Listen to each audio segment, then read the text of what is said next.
Negli anni immediatamente successivi alla rivolta ionica, il mondo greco diviene progressivamente oggetto preferenziale delle mire espansionistiche del re persiano Dario. Secondo alcuni storici, in realtà, non esisterebbe da parte di Dario motivo per far pensare che il suo scopo fosse quello di sottomettere la Grecia, come sovente si crede, ma nonostante tutto è impossibile negare che il sovrano Achamenide fosse pronto a rinunciare così facilmente ad estendere il proprio dominio anche lungo l'area dell'Egeo, per isolare strategicamente le città microasiatiche della Grecia continentale. Tale prepotenza non fu certo gradita a due poleis della madrepatria greca, Atene ed Eretria, che ad un certo punto decisero di vendicarsi schierandosi a fianco dei greci d'Asia, in una rivolta che può essere giustamente considerata una vera e propria provocazione, giacché i persiani immediatamente la interpretarono e prima di tutto la percepirono come una fastidiosa ingerenza, soprattutto non dovuta, in questioni interne al loro impero. Nel 492 a.C. si attesta la prima iniziativa persiana in Occidente, ovvero una grossa spedizione condotta da Mardonio nella satrapia di Tracia, che secondo la preziosa testimonianza di Erodoto pare fosse indirizzata ad attaccare le città di Atene prima e di Eretria dopo. Attacco forse finalizzato a ristabilire l'autorità del grande re Dario in un'area che era stata a sua volta interessata dalle ripercussioni della rivolta ionica.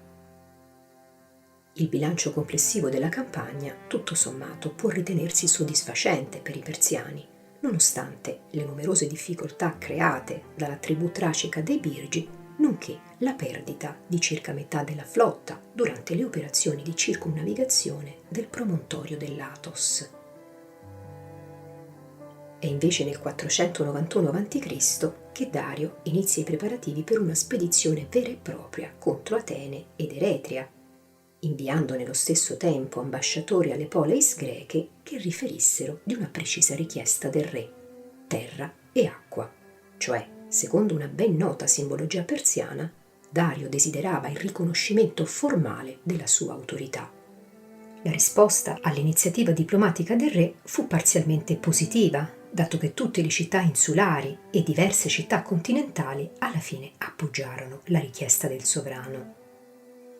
Nettamente diversa fu però la reazione di Atene, dove si fece sentire la pesante presenza di Milsiade il Vecchio, il quale, rientrato in patria 2 anni prima dal Chersoneso tracico, era stato perseguitato invano dai suoi avversari, Alcmeonidi con molta probabilità, che lo accusarono di aver instaurato un regime tirannico in quella regione.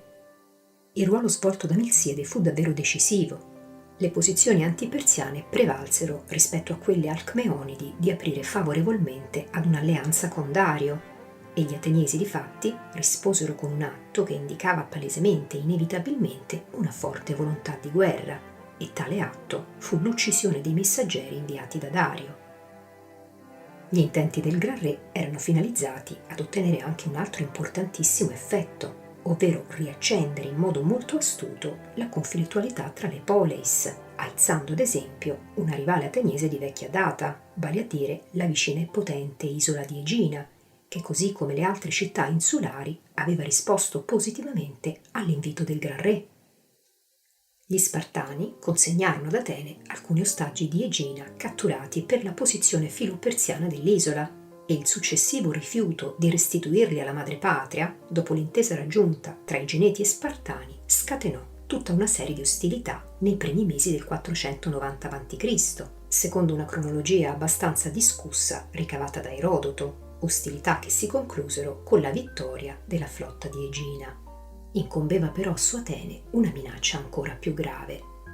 Al comando del generale Medodati, coadiuvato dal nipote del re, Artaferne, nella primavera del 490 a.C., un'imponente flotta persiana, su cui pare si fosse imbarcato anche il vecchio tiranno Ippia, salpò dalla Cilicia in direzione delle isole Cicladi. La traversata dell'Egeo avvenne senza grosse difficoltà, tranne la resistenza di Nasso, il cui territorio venne conquistato e devastato.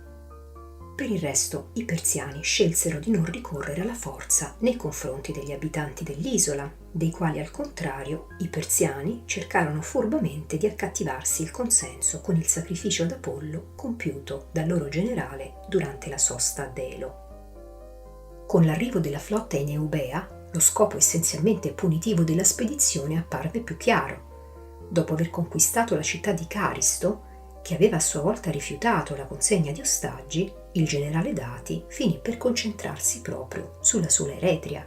che dopo un breve assedio e soprattutto a causa di un tradimento venne conquistata e duramente punita per il suo intervento in Asia con un devastante incendio dei templi e con la deportazione di una parte degli abitanti nella lontana Susiana. I persiani poterono così occuparsi dell'altro e ben più importante obiettivo della campagna militare, ossia Atene, e su consiglio di Ippia sbarcarono prontamente in una località dell'Attica nord-orientale, la famosa Piana di Maratona, dove, forti dell'appoggio di elementi locali favorevoli alla famiglia del vecchio tiranno, i persiani e Ippia vennero ben accolti. Malgrado la situazione di grave pericolo, gli ateniesi non rinnegarono la convinta scelta anti-persiana e su proposta di Milziade, uno dei 10 strateghi, decisero di non attendere il nemico in città, come gli eritriesi avevano fatto, ma piuttosto scelsero di andargli incontro e nello stesso tempo venne altresì inviata una urgente richiesta d'aiuto agli Spartani. Un esercito di 9.000 opliti, rafforzati da un certo numero di schiavi affrancati e ben armati per l'occasione, incluso un contingente militare di 1.000 uomini, fornito dalla fedele città alleata di Platea, raggiunse la Piana di Maratona, dove arrivò la notizia che gli Spartani però, impegnati nella celebrazione delle Carnee, erano obbligati dalle leggi civiche ad attendere il plenilunio, il che significava una decina di giorni prima di intraprendere una spedizione militare. Ateniesi e Plateesi si trovarono perciò soli ad affrontare un'armata di consistenza doppia rispetto alle loro forze militari. Dopo che per alcuni giorni i due eserciti si fronteggiarono, Milziade convinse gli altri comandanti ad attaccare in battaglia e nel settembre del 490 a.C. ebbe luogo una memorabile battaglia, nella quale l'abilità strategica di Milziade, che poté avvalersi della sua ampia conoscenza in termini di tattica militare persiana, nonché la superiorità stessa degli opliti greci per armamento e tecnica militare, si rivelarono ben più importanti della consistenza numerica dell'esercito persiano.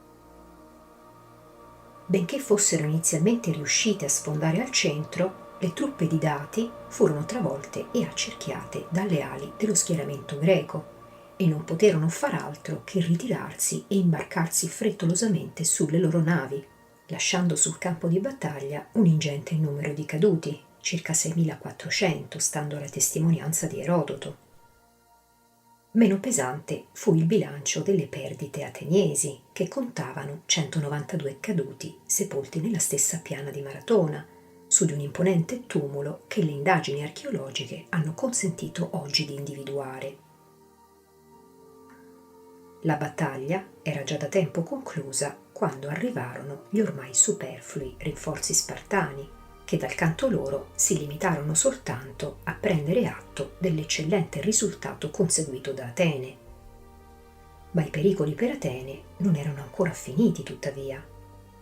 Una volta abbandonata la Piana di Maratona, Dati si affrettò con la sua flotta a doppiare Capo Sunio e a dirigersi verso il porto del Falero, perché avvertito da segnalazioni provenienti dalla terraferma e trasmesse tramite uno scudo da alcuni traditori interni. Dati era così in procinto di attaccare a sorpresa la città prima del ritorno dell'esercito.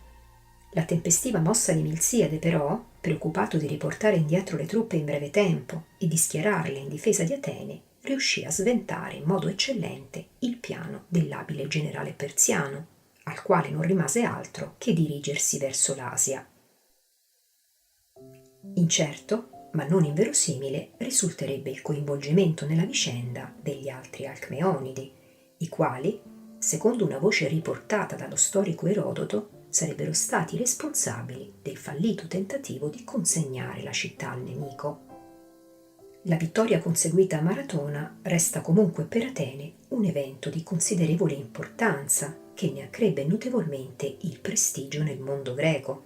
tanto che i suoi protagonisti, i cosiddetti maratonomachi, saranno per molto tempo additati come modelli di soldati ideali e soprattutto soldati simbolo di una fase politica in cui prima dello sviluppo di una vera e propria flotta e soprattutto prima del passaggio alla democrazia radicale rappresentavano in quanto cittadini di censo politico l'elemento forza della polis. Per i persiani invece Maratona non fu una vicenda di grande significato. Inserita nel contesto di una spedizione nel corso della quale furono conquistate le Cicladi e duramente punita Eretria per il suo intervento in Asia, la sconfitta subita contro Atene rappresentò una sorta di incidente di percorso per Dario. Non ancora intenzionato a chiudere definitivamente i giochi, il grande re cercò di rafforzare ulteriormente i suoi propositi di vendetta nei confronti della potente polis attica.